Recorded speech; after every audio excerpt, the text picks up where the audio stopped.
Harold, a 78-year-old widower living with his daughter Sarah and her husband, begins to suspect something sinister when he notices unusual behavior and finds mysterious white powder in their kitchen.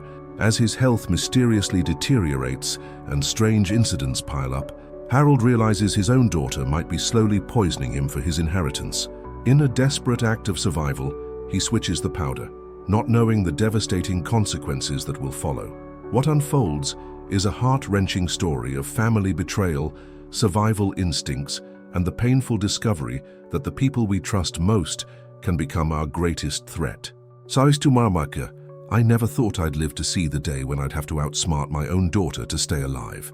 But there I was, 78 years old, sitting in what used to be my own kitchen, watching Sarah sprinkle what she thought was seasoning onto my morning eggs. The smile on her face was the same one she'd given me when she was 7 and had helped me make breakfast by adding sugar to the scrambled eggs instead of salt. Back then, it was innocent. Back then I'd laughed and eaten every bite, telling her she was the best little chef in all of Michigan. This wasn't back then. "Here you go, Dad," Sarah said, sliding the plate across the small breakfast table. The morning light streaming through the yellow curtains caught the fine white particles she'd just added. "Extra protein powder, just like Dr. Martinez suggested." I nodded and picked up my fork, my arthritic fingers wrapping around the handle with practiced ease. "Thank you, sweetheart. You take such good care of me." And she did, or at least she appeared to. Ever since Martha passed 2 years ago and I'd moved in with Sarah and her husband Tom, she'd been attentive, maybe too attentive. The kind of attention that made the hair on the back of my neck stand up, even though I couldn't quite put my finger on why. It started small. Little things that didn't seem to matter much at the time. The way she'd insist on making my meals herself, never letting me help in the kitchen anymore. How she'd gotten upset when I'd suggested hiring a part-time caregiver, claiming she wanted to take care of me personally. The way she'd watch me eat, her eyes tracking every bite with an intensity that made my stomach churn. Then there were the symptoms. Nausea that came in waves, usually about an hour after meals. Dizziness that sent me reaching for walls and furniture. A constant metallic taste in my mouth that no amount of mouthwash could wash away. When I'd mentioned it to Dr. Martinez during my last checkup, he'd attributed it to my medications and old age. "These things happen, Harold," he'd said with a sympathetic pat on my shoulder. "Your body is just slowing down." But my mind wasn't slowing down. If anything, the suspicion growing in my chest had sharpened my awareness to a razor's edge. The morning I discovered the truth, Sarah had been in the shower. Tom had already left for his job at the auto parts store, and the house was quiet, except for the sound of water running through the old pipes. I'd gotten up early, unable to sleep again, and wandered into the kitchen to make myself some coffee. That's when I saw it. The canister was tucked behind the flour jar, partially hidden but not completely out of sight. It was unmarked, just a plain white container about the size of a spice jar. Something about it nagged at me, made me reach for it with trembling hands. The powder inside was fine and white, almost like flour but grittier. I dabbed a tiny amount on my finger and touched it to my tongue, then immediately spat into the sink. The bitter, chalky taste was unmistakable. I'd tasted it in my food for weeks. My heart had pounded so hard, I thought it might give out right there in the kitchen. Sarah, my little girl, the daughter who used to climb into my lap to read bedtime stories, was putting something in my food. Something that was making me sick. I'd stood there for what felt like hours, the container shaking in my hands, trying to convince myself there was some innocent explanation. Maybe it was some kind of health supplement she'd forgotten to tell me about. Maybe she was trying to help and just didn't know how to explain it. But deep down in that place where parents' instincts live, I knew better. The sound of the shower shutting off had jolted me back to reality. I'd quickly screwed the lid back on the container and shoved it back behind the flour, my hands moving faster than they had in years.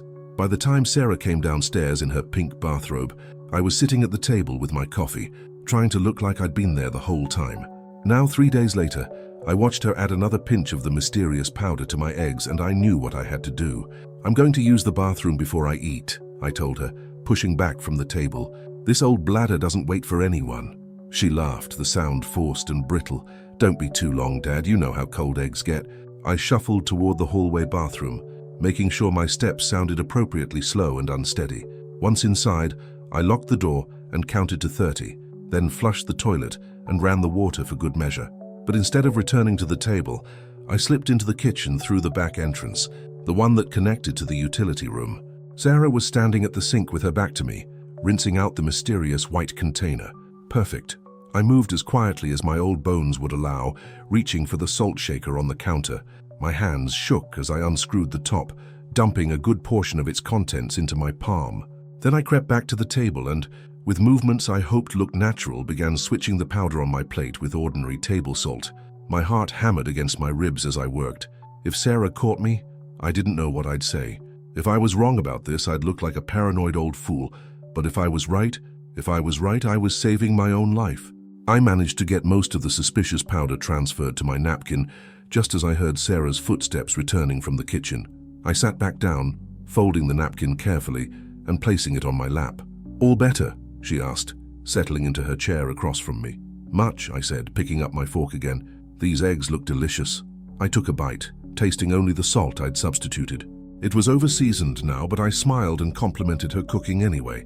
Sarah beamed at me, that same innocent smile from her childhood, and for a moment I almost convinced myself I was crazy. Almost. But then I noticed something else, something that made my blood run cold. Sarah had made herself a plate of eggs too, but hers looked different. Same pan, same ingredients, but no fine white powder dusting the top. No extra protein for her own breakfast. I forced myself to eat normally, to make conversation about the weather and the neighbor's new dog, all while my mind raced with terrible possibilities. When I'd finished, I excused myself and retreated to my room, claiming I needed to rest. Once alone, I carefully unfolded the napkin containing the mysterious powder. There wasn't much, maybe a quarter teaspoon, but it was enough. I found an old pill bottle in my dresser drawer, one that had contained Martha's blood pressure medication, and carefully transferred the powder inside. I had to know what it was. I had to know what my daughter was doing to me. The nearest library was 6 blocks away, and I hadn't walked that far since before Martha died, but I had to try. I had to find out what this stuff was before I decided what to do next. I told Sarah I was going for a walk to get some fresh air, promising to stay close to the house. She offered to come with me, but I insisted I needed the independence, the chance to feel useful again. After some back and forth, she relented, but not before making me promise to take my cell phone and to call if I felt dizzy or tired. The walk to the library took me 45 minutes and left me exhausted, but the librarian, a kind woman named Mrs. Chen, helped me access the internet. I'd never been good with computers, but desperation made me a quick learner. What I found made me wish I'd never looked. The powder, based on my description and the symptoms I'd been experiencing, could be any number of things. But one possibility stood out, mentioned on several medical websites and poison control forums: arsenic trioxide, a white, odorless powder that was nearly tasteless in small doses. Symptoms included nausea, vomiting, metallic taste, dizziness, and with prolonged exposure, organ failure and death. It was also nearly impossible to detect without specific testing. I sat in that library chair, staring at the computer screen, feeling like the world had tilted sideways. My daughter, my sweet loving daughter who'd held my hand at Martha's funeral, was slowly poisoning me. But why?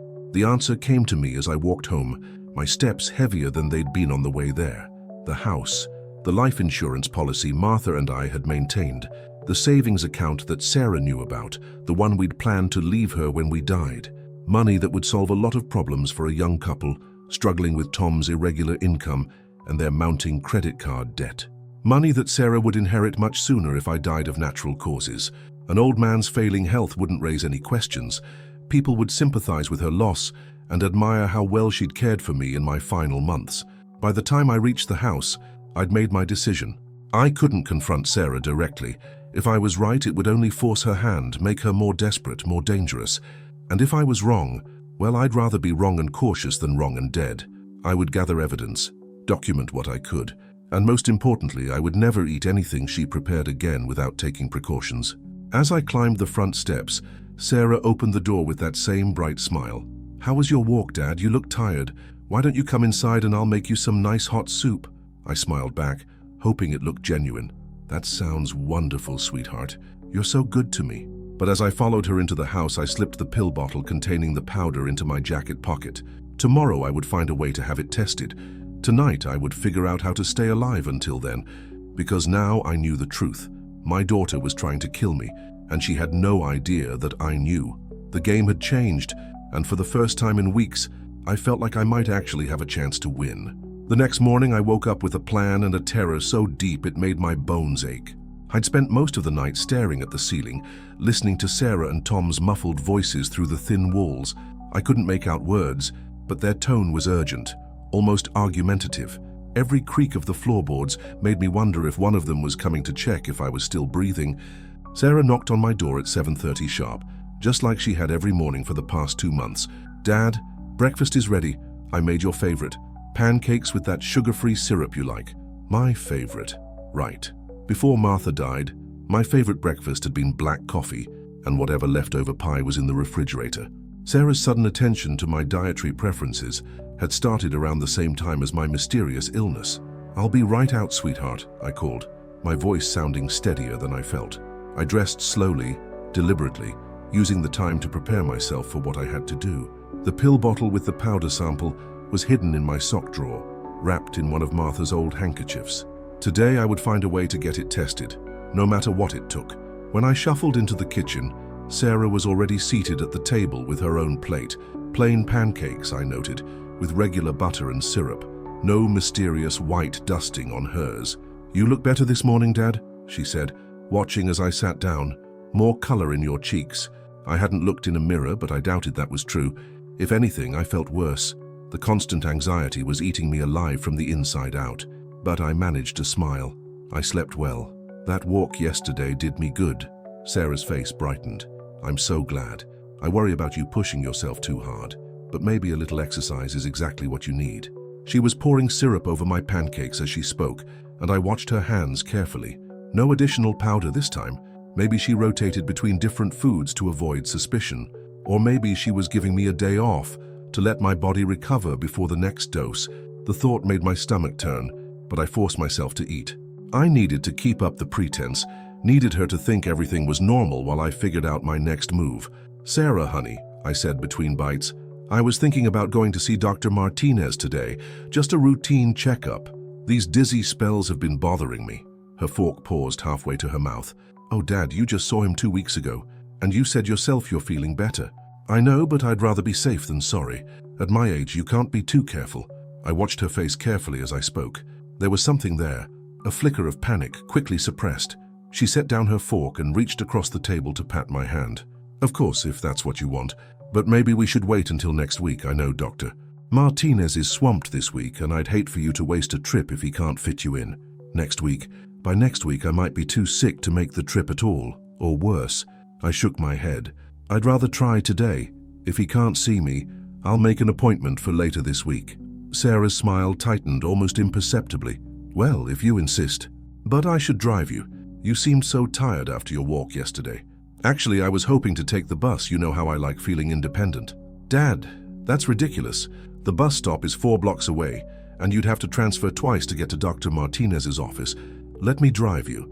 She was getting agitated, and I realized I was pushing too hard. I needed to back off, find another way. "You're probably right," I said with a sigh. "I suppose I'm being stubborn, but I don't want to inconvenience you if you have plans." Relief flooded her features. "Don't be silly. Taking care of you isn't an inconvenience, but maybe we could call first, make sure he can see you." I nodded, knowing she was buying time, hoping I'd change my mind or forget about it entirely. But I wouldn't forget. I couldn't. After breakfast, I retreated to my room and waited. I could hear Sarah on the phone in the kitchen, but her voice was too low for me to make out the words. 20 minutes later, she knocked on my door. "Bad news, Dad. Doctor, Martinez is completely booked today, and his receptionist said the earliest he could see you is Friday, but she said if it's really urgent, you could go to the urgent care clinic." Friday was 4 days away. 4 more opportunities for Sarah to slip whatever poison she was using into my food. 4 more chances for my body to absorb compounds that were slowly shutting down my organs. "The urgent care clinic sounds like a good compromise," I said. Sarah's face fell. "Oh, well, I suppose if you really think it's necessary." "I do," she sighed, a sound that managed to convey both resignation and martyrdom. "All right, let me get my purse." The urgent care clinic was in a strip mall 15 minutes from the house, wedged between a nail salon and a Chinese restaurant. I'd never been there before, but it looked clean and professional enough. More importantly, none of the staff would know me or my medical history. Sarah insisted on coming in with me, hovering at my elbow as I checked in with the receptionist. When I asked to speak to the doctor privately, she looked hurt. "Dad, I've been managing your medical care for months now. Doctor, Martinez always includes me in your appointments." "I know, sweetheart, and I appreciate everything you do, but there are some things a man likes to keep private. You understand?" I tried to make it sound like I was embarrassed about discussing intimate health issues in front of my daughter. Sarah's cheeks reddened, and she nodded reluctantly. "Of course, I'll wait out here." 20 minutes later, a young doctor with kind eyes and tired smile called my name. Dr. Jennifer Walsh looked like she was barely older than Sarah, but her handshake was firm and her manner professional. "Mr. Morrison, what brings you in today?" I'd rehearsed this conversation during the drive over, but now that I was here, the words felt stuck in my throat. "How do you tell a stranger that you think your daughter is trying to murder you?" "Doctor, I need to ask you something, and I need you to promise me it will stay confidential." She nodded. "Of course.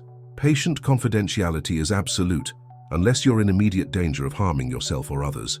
I think someone is poisoning me." The words hung in the air between us. "Doctor," Walsh's expression didn't change, but I saw her sit up a little straighter. "That's a very serious allegation, Mr. Morrison. Can you tell me what makes you think that?" I told her everything. The mysterious white powder, the symptoms that started after I moved in with Sarah, the way my daughter watched me eat. I pulled the pill bottle from my pocket and set it on the examination table. "I managed to save a sample. I need to know what this is." Dr. Walsh picked up the bottle and examined its contents through the clear plastic.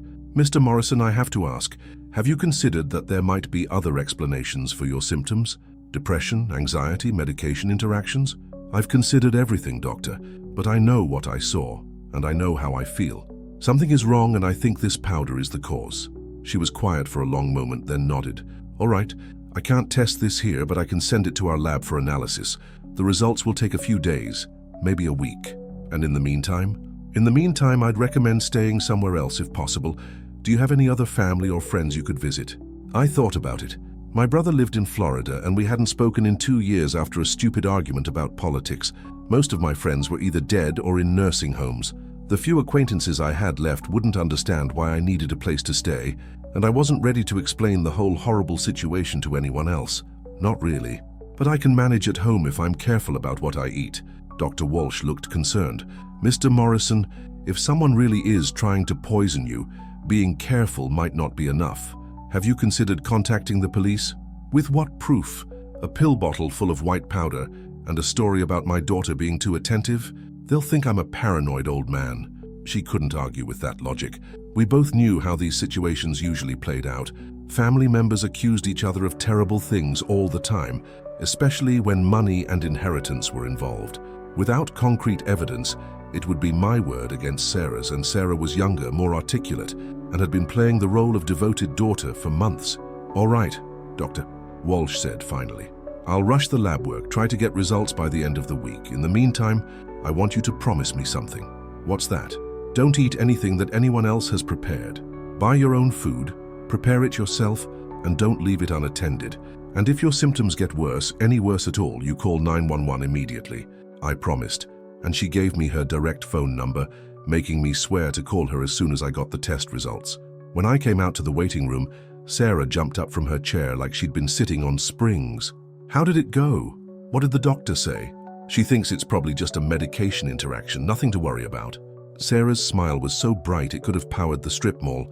"Oh, Dad, that's wonderful news. I was so worried." As we drove home, she chatted excitedly about how relieved she was, how she'd been losing sleep worrying about my health, how we should celebrate with a nice dinner, something special that she could cook just for me.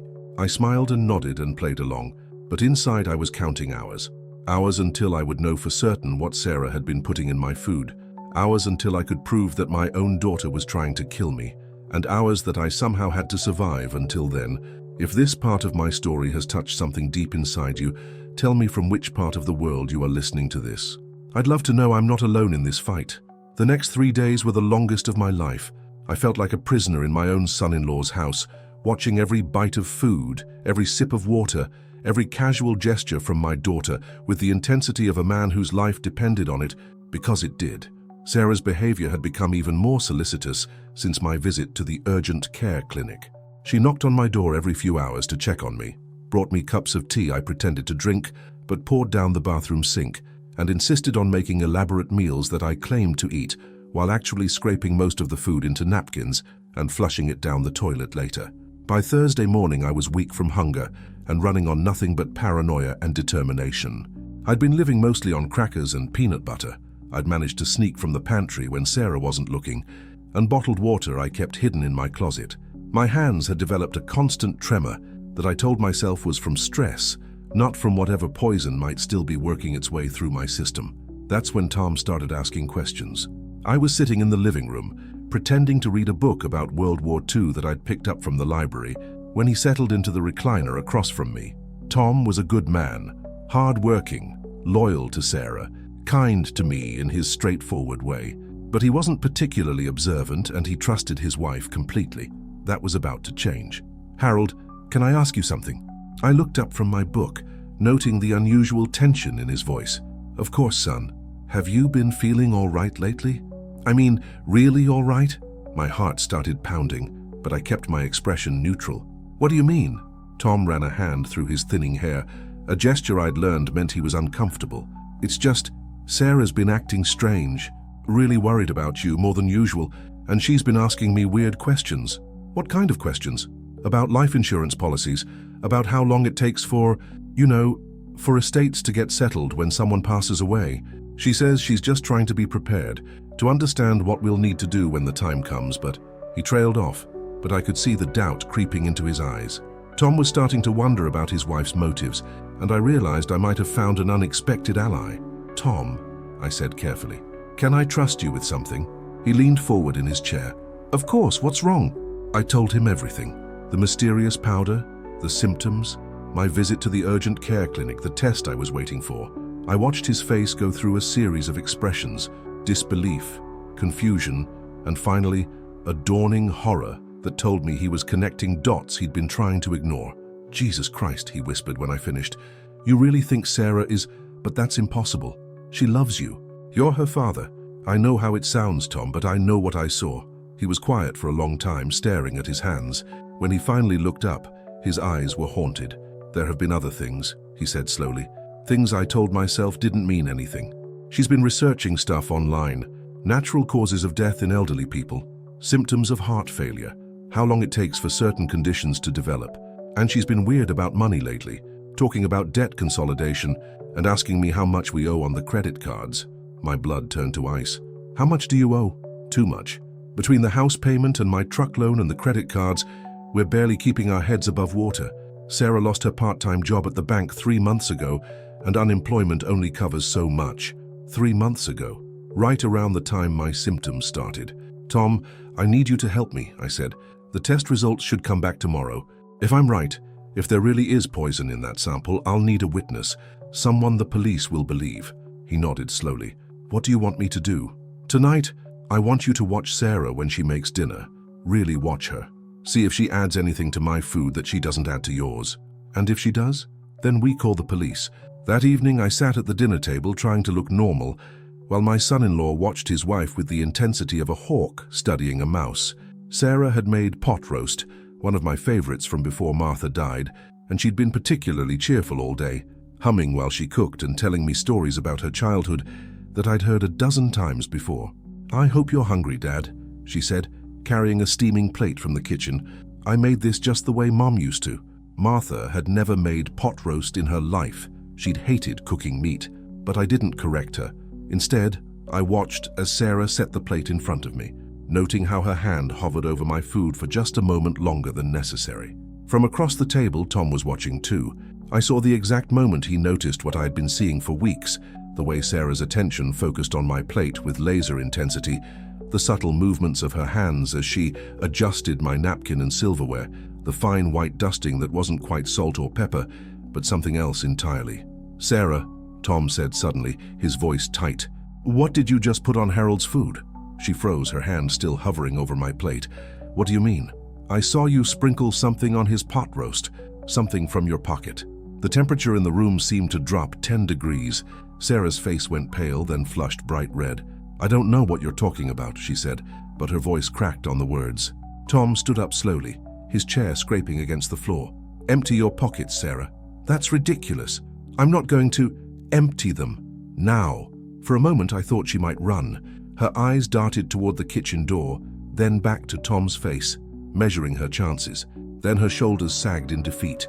She reached into her cardigan pocket and pulled out a small plastic bag, maybe 2 inches square, containing white powder. The same white powder I'd been tasting in my food for months. "Sarah," Tom breathed. "What the hell is that?" She looked at me then, and for just a moment I saw something in her eyes that made my blood freeze. Not remorse or shame, but anger. Pure cold fury that I had discovered her secret and ruined her plan. "You don't understand," she said, her voice low and dangerous. "You don't understand what it's like, watching him waste away in that room, using up everything Mom worked for, everything that should be ours. He's old, Tom. He's going to die anyway. This just speeds things up." Tom staggered backward like she'd hit him. "Are you insane? He's your father. He's a burden," Sarah snapped, and suddenly all pretense of the loving daughter was gone. "Do you know how much his medications cost? How much it's going to cost when he needs real care? We can't afford it, Tom. We can barely afford the house payment as it is. So you decided to murder him. I decided to solve our problems. The life insurance alone would pay off our debt and give us enough to start over. The house would be ours, and his savings account. God, Tom, we could actually have a life instead of scraping by month after month." I felt like I was watching a stranger wearing my daughter's face.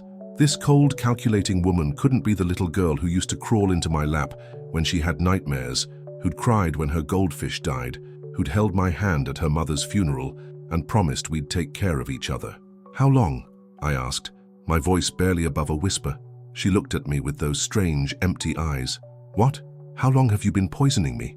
A smile played at the corners of her mouth. "Since 2 weeks after you moved in. Just a little bit at first to see how you'd react. When you didn't suspect anything, I increased the dose." "What is it?" "Arsenic trioxide. I bought it online as rat poison, completely legal, and in small doses over time it mimics the symptoms of organ failure, very common in men your age." Tom was staring at his wife like he'd never seen her before. "Jesus, Sarah, Jesus Christ, what have you done?" "What I had to do," she said simply. "What anyone would do in our situation." The casual way she said it, like she was discussing the weather instead of attempted murder, finally broke something inside me. I stood up, my legs shaky but my resolve iron strong. "Tom, call the police." Sarah's eyes widened. "Dad, wait, you don't understand." "I understand perfectly," I said. "My own daughter has been slowly killing me for money. It's not like that." "Then what is it like, Sarah? Explain to me how trying to murder your father is anything other than what it is." She couldn't answer, just stood there clutching that bag of poison, looking for all the world like the child she used to be when she'd been caught in a lie. But this wasn't a broken vase or a bad report card. This was my life. Tom had his phone out, his fingers trembling as he dialed 911. I could hear the faint sound of the operator's voice, asking about the nature of the emergency. "I need to report an attempted murder," Tom said, his voice hollow, and just like that it was over. 24 hours later, Dr. Walsh called with the lab results that confirmed what we already knew. The powder was arsenic trioxide in concentrations high enough to cause organ damage over time. Sarah was arrested and charged with attempted murder. Tom filed for divorce before she was even processed into the county jail. But the hardest part wasn't the legal proceedings, or the media attention, or the whispered conversations at the grocery store. The hardest part was lying in bed at night, wondering how I'd failed so completely as a father that my own child could look me in the eye every morning and calmly try to kill me. "Where are you watching this story from? I would love to know which city you are joining me from, as I try to make sense of how a parent's love can go so terribly wrong." The days following Sarah's arrest blurred together like a nightmare I couldn't wake up from. Tom had moved into his brother's place, unable to stay in the house where his wife had been systematically poisoning her own father. I didn't blame him. Every room held memories of meals I'd barely survived, conversations where Sarah had smiled while calculating my death. The local news picked up the story within hours. "Daughter charged with attempting to murder father with arsenic," ran on the evening broadcast, complete with file photos of Sarah from her high school graduation and a shot of me being wheeled out on a gurney for precautionary medical observation. The phone rang constantly. Reporters, neighbors, distant relatives I hadn't heard from in years, all wanting details about the woman who'd tried to kill me for insurance money. I stopped answering after the third day. Detective Maria Santos became a regular fixture in my life, a patient woman in her 40s who treated me with the kind of gentle professionalism reserved for victims of violent crimes. She interviewed me 4 times in the first week, each session revealing new details about Sarah's methodical approach to my murder. The toxicology reports show significant arsenic accumulation in your system, Mr. Morrison, Detective Santos told me during our Friday meeting. Your liver and kidney function are compromised, but Dr. Martinez thinks you'll make a full recovery with time and treatment.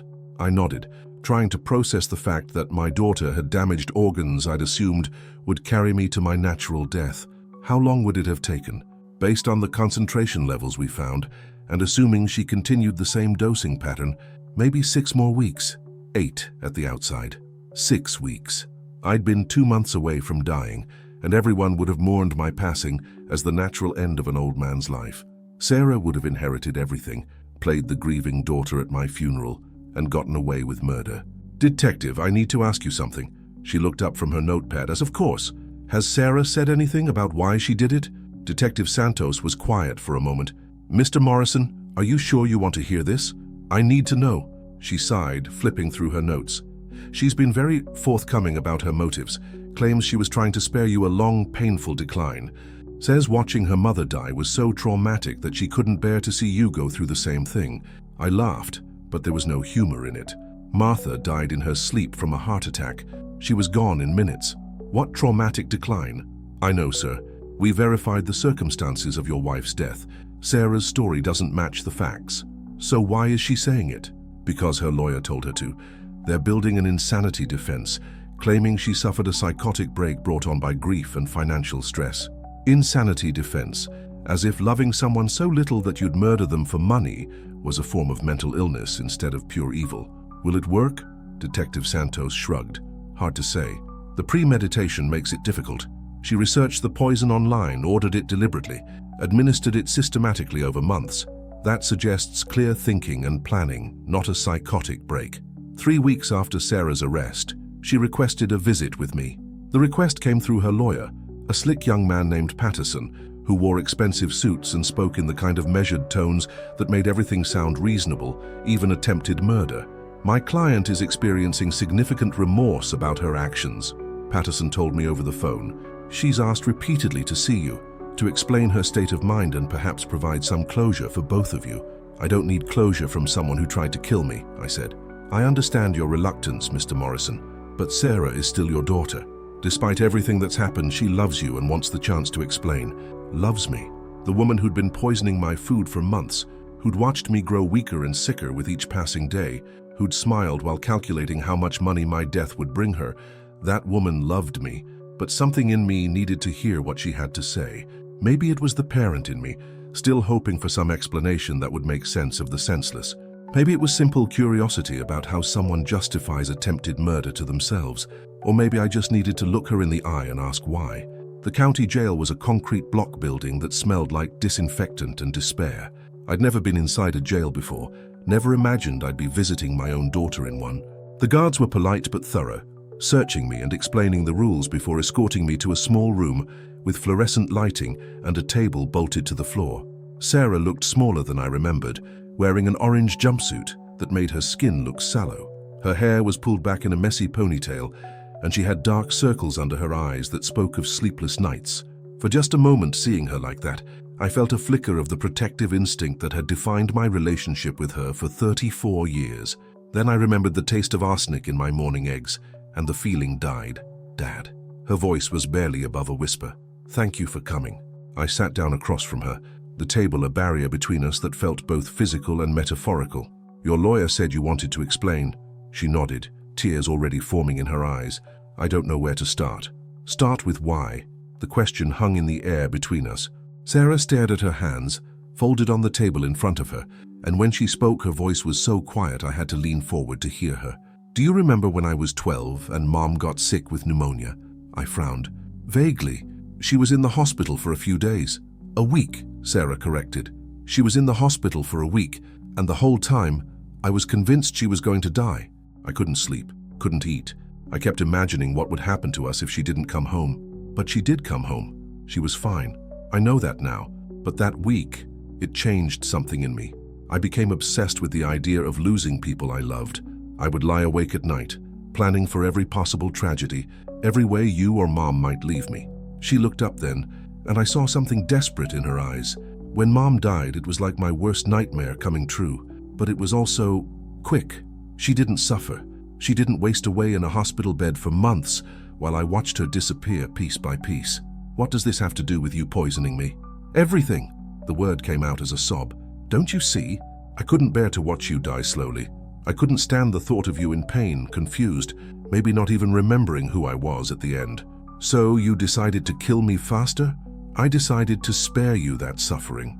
I stared at her across the table, trying to understand how someone could twist attempted murder into an act of mercy. Sarah, I wasn't dying. I wasn't even sick before you started poisoning me, but you would have been eventually. Everyone gets sick when they get old. So you thought you'd beat the clock, save me from a hypothetical illness by giving me a real one. Her face crumpled. I know how it sounds. I know it doesn't make sense when you say it like that, but in my head it was logical. It was kind. And the money, the life insurance and inheritance you talked about with Tom. For the first time since I'd sat down, Sarah looked genuinely ashamed. That wasn't the main reason, but it was a reason. She nodded miserably. We were drowning, Dad. The bills, the debt, Tom's job barely covering our expenses, and I kept thinking about how much easier everything would be if you were gone. How we could pay off the house, start over, maybe even have kids. So you decided to murder me for money and convinced yourself it was mercy. It wasn't like that. Then what was it like, Sarah? Explain to me how slowly poisoning your father is anything other than greed and cruelty. She was crying openly now, her words coming between sobs. I thought I could make it peaceful. I researched everything, made sure you wouldn't be in pain. I thought you would just go to sleep one day and not wake up, like Mom did. Except I would have been in agony for weeks first. Nauseous, dizzy, my organs shutting down one by one. That's not peaceful, Sarah, that's torture. I didn't know it would be like that. You thought wrong. I stood up, suddenly unable to sit in that room for another second. You thought wrong about everything. Dad, please. I'm so sorry. I know what I did was terrible, but I never wanted to hurt you. I love you. I looked at her one last time, this stranger wearing my daughter's face, and felt something inside me break completely. No, Sarah, you don't love me. You don't even know what love means. Someone who loves you doesn't poison your food while asking about your day. Someone who loves you doesn't calculate your death while pretending to care about your health. That's not fair. Fair. I laughed, but it came out harsh and bitter. You tried to murder me for money and you want to talk about fair. I walked to the door and knocked for the guard, ready to leave this place and never come back. Sarah's voice followed me, desperate and pleading. I'm still your daughter. I made a mistake, but I'm still your little girl. I turned back to her one last time. No, you're not. My daughter died the day she put arsenic in my coffee. You're just someone who looks like her. The guard opened the door and I walked out without looking back. That night, alone in the house that had nearly become my tomb, I made myself a simple dinner of soup and crackers. No mysterious powders, no helpful daughter watching my every bite. Just food that tasted like food instead of death. If you have ever lived something like this, leave me a comment telling me from which country you are listening to me. Sometimes I wonder if there are others out there who understand what it's like when the people you love become the people you fear. The trial began on a cold February morning, 3 months after Sarah's arrest. I sat in the witness stand wearing my best suit, the navy blue one Martha had bought me for our 50th wedding anniversary, and tried to find some trace of the daughter I'd raised in the woman sitting at the defendant's table. Sarah had lost weight during her time in jail. Her face was gaunt, her eyes hollow, and she kept her gaze fixed on her hands throughout most of my testimony. Only once did she look up at me, when the prosecutor asked me to describe the moment I realized my own daughter was poisoning me. The pain in her eyes was real, but I couldn't tell if it was remorse for what she'd done or simply regret that she'd been caught. Mr. Morrison, the prosecutor said, can you tell the jury how you felt when you discovered the arsenic in your food? I looked out at the 12 faces staring back at me, strangers who would decide my daughter's fate based on my words. Betrayed, I said simply, not just by what she was doing, but by how long she'd been lying to me. Every morning when she asked how I slept, every time she told me she loved me while she was poisoning my food, it was all a lie. Sarah's lawyer, Patterson, tried his best during cross-examination. He painted a picture of a devoted daughter, overwhelmed by grief and financial pressure, a woman who'd suffered a mental breakdown and made a terrible mistake in judgment. Isn't it possible, Mr. Morrison, That Sarah genuinely believed she was acting in your best interests? That in her confused state of mind, she thought she was sparing you future suffering? No, I said firmly, because if she'd really been concerned about my well-being, she would have talked to me about it. She would have asked me what I wanted, instead of deciding for herself that I should die. But given your age and your wife's recent death, wouldn't it have been natural for Sarah to worry about your future health? Worrying is natural. Murder isn't. The defense called several witnesses to testify about Sarah's character. Former co-workers who described her as caring and responsible, neighbors who'd seen her helping me with groceries and doctor's appointments, Tom's mother who swore Sarah had always been a devoted daughter. They painted a picture of a woman who'd simply snapped under pressure, who'd acted completely out of character in a moment of crisis. But the prosecution's evidence was overwhelming. Bank records showing Sarah researching life insurance payouts, computer searches for untraceable poisons, and natural causes of death in elderly men. Purchase records for arsenic trioxide ordered to her home address. Most damning of all, a journal found in her bedroom where she'd tracked my symptoms and calculated dosages with the precision of a chemist. The journal entries were read aloud in court, each one a knife in my heart. Day 15. Dad complained of nausea again this morning. Good sign that the dosage is working. Increased amount slightly. Day 32. Tom asked why Dad looked so pale. Told him it's normal aging. Need to be more careful about symptoms showing. Day 51. Dad wants to see Dr. Martinez. Managed to talk him out of it for now, but may need to accelerate timeline if he becomes suspicious. Each entry was written in Sarah's careful handwriting, the same script that had written me birthday cards and thank you notes for years. The clinical detachment in her words was more chilling than any confession could have been. When Sarah took the stand in her own defense, I watched her transform into the daughter I remembered. She spoke softly, tears flowing freely as she described her panic after Martha's death, her terror at the thought of losing me too, her desperation to spare me the pain she imagined I would suffer. "I know what I did was wrong," she said, her voice breaking. "I know it doesn't make sense to anyone else, but in my mind I was protecting him. I was saving him from worse suffering down the road." "And the financial considerations?" Patterson asked gently. That wasn't the real reason. Yes, we needed money. Yes, I knew about Dad's life insurance and savings, but I would never hurt him just for money. Never." I wanted to believe her. Even after everything she'd done, part of me still wanted to believe that my daughter was capable of love, even if she'd expressed it in the most twisted way imaginable. But then I remembered Tom's testimony about her online searches, her questions about estate settlement, her excitement when she thought I was getting sicker. The jury deliberated for 6 hours. When they returned, their faces were grim. The foreman, a middle-aged man who'd reminded me of my brother throughout the trial, stood up and cleared his throat. "On the charge of attempted murder in the first degree, we find the defendant guilty." Sarah collapsed into her chair like her strings had been cut. Her sobs echoed through the courtroom as the judge set a sentencing date for the following month. 25 years to life, the prosecutor had said during closing arguments. My daughter would likely die in prison for trying to kill me. I should have felt vindicated. Justice had been served and Sarah would pay for her crimes. But all I felt was empty, like someone had scooped out everything inside me and left nothing but hollow space. After the verdict, reporters crowded around me on the courthouse steps, shoving microphones in my face and shouting questions I couldn't process. Tom appeared beside me, taking my arm and guiding me through the crowd to his truck. "How are you holding up?" he asked once we were away from the chaos. "I don't know," I said honestly.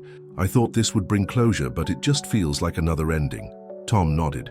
He'd been through his own version of hell during the trial, learning things about his wife that he'd never suspected, having to testify against the woman he'd planned to spend his life with. "What happens now?" I asked. "Now we try to figure out how to keep living," he said. "Both of us." That night I sat in my living room since Tom had signed the house back over to me, and thought about love. Real love, the kind Martha and I had shared for 52 years. Love that meant sacrifice without expecting anything in return. Love that meant putting someone else's needs before your own, not deciding what those needs were without asking.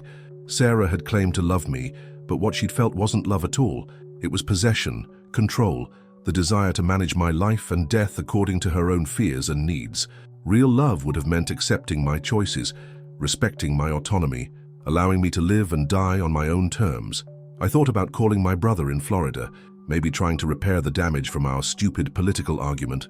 Life was too short to waste on grudges, and I'd learned the hard way that the people we take for granted might not always be who we think they are. Tomorrow I would start over, again.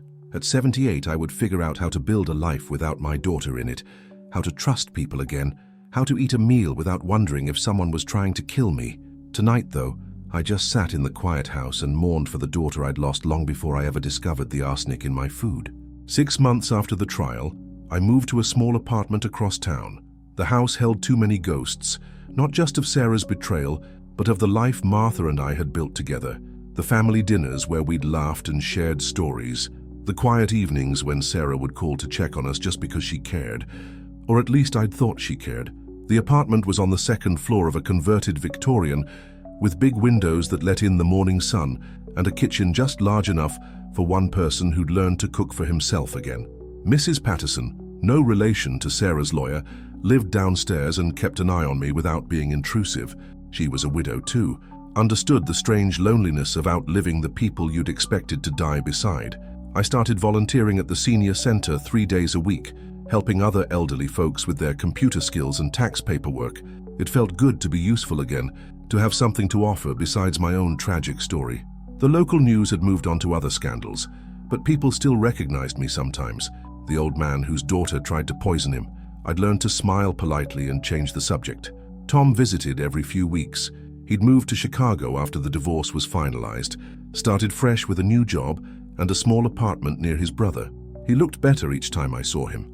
The haunted expression was fading, replaced by something that might eventually become happiness again. "Any word from her?" he asked during his last visit, though we both knew he didn't really want an answer. "The lawyer says she might be eligible for parole in 15 years, I said. "Good behavior and all that." We sat quietly for a moment, both of us thinking about Sarah sitting in a cell somewhere, probably still believing she'd been trying to save me from myself. Would you see her again, if she got out?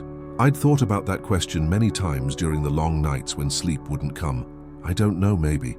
She's still my daughter even after everything. That's more generous than I could be. Maybe it was generosity, or maybe it was just the stubborn love of a parent who couldn't quite let go. I'd probably never know for sure. Last month, I got an unexpected letter from my brother Jake in Florida. He'd seen a story about the trial online and wanted to reach out, to tell me how sorry he was about everything that had happened. We talked on the phone for 2 hours, carefully avoiding the political topics that had driven us apart, focusing instead on shared memories of our childhood and updates on his grandchildren I'd never met. He invited me to visit for Christmas, and I'm thinking about accepting. It would be good to have family around again, even if it's not the family I'd planned on spending my final years with. The doctors say my liver and kidney function has improved significantly since the poisoning stopped. I still have some numbness in my hands and feet, probably permanent nerve damage from the arsenic, but I'm alive. At 79, that feels like a victory. Sometimes people ask me if I hate Sarah for what she did. The honest answer is that I don't know what I feel anymore. Love and hate seem too simple for what happened between us. She tried to kill me, but she was also the little girl who used to fall asleep in my lap while I read her bedtime stories. Both of those things are true, and I'm still learning how to live with that contradiction. What I do know is this: I survived. Despite everything my daughter did to me, despite the months of slow poisoning and the betrayal that cut deeper than any physical wound, I'm still here, still breathing, still hoping, still capable of love, even if I'm more careful about who I trust with it.